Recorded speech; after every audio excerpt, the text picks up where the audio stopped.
पारिवारिक व्यापार रे होइजिबो घाटा मनमोहन आपणाइछंती लक्ष्मी बस को विरोधर पंथा।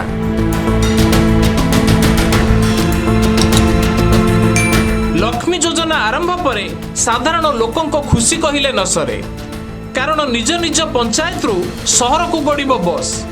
सुलभ मूल्य रे शहर को यातायात करि परिबे गाँर लोके।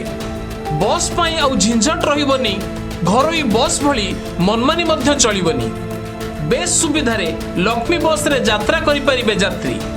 सरकार को पक्षरु दिया जाउतिबा एभली सुविधा काहाकु बा दरकार नहीं, किंतु लक्ष्मी बस चलिबा कारणरू बीजेपी मुखिया मनमोहन सामल भारी दुखी अछंती, कारण सरकार एही बस चलाइले से लोकों को लुटिबे बा केमिति।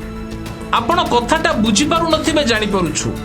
लक्ष्मी बस चलिबा द्वारा मनमोहन कर कोन बा क्षति होबो, ये प्रश्न आपणक मन रे उठुथिबो, किंतु एही प्रश्नर उत्तर हैला लक्ष्मी बस मनमोहन को पारिवारिक व्यापार को क्षति पहुंचाइबो।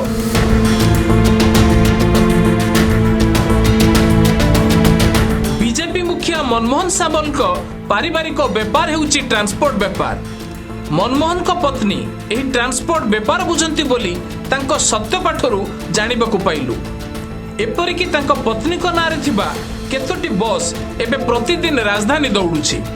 आपण तो जानिथिबे साधारण यात्री प्रति घरोई बस रो आभिमुख्य कोन।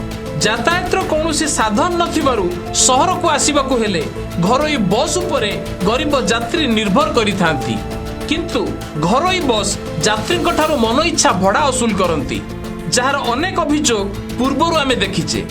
किंतु लक्ष्मी बस चलिबा द्वारा घरोई बस रो मनमानी बंद होई जिवो। घरोई बस ठारू भड़ा कम थिबारु यात्री लक्ष्मी बस रे आसीबाकू पसंद करिवे, जहाँ घरोई बस मालिकों को घाटारे पकाइबो, तांको बस गुड़िक खत खाइबो। तेणु निजर पारिवारिक व्यापार को घाटारे पकाइबाकू चाहुनांती मनमोहन, जेउथिपाई लक्ष्मी योजना को विरोध करिबाकू बीजेपी को व्यवहार करुछंती मनमोहन। घरोई बस मालिक संघ को प्रवर्ताई सरकार को लक्ष्मी योजना को विरोध करिबाकू मनमोहन सबु प्रकार उद्यम करुथिबा सुनिबाकू मिलुछि।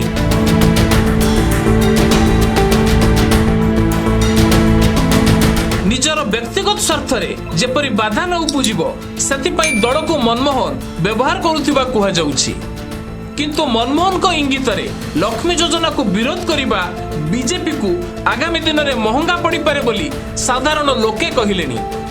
जेउठी गरीब यात्री पई सरकार एभली सुविधा करिसंती ताकू बंद करिबाकू मनमोहन को षडयंत्र बीजेपी पई घातक होई पारे।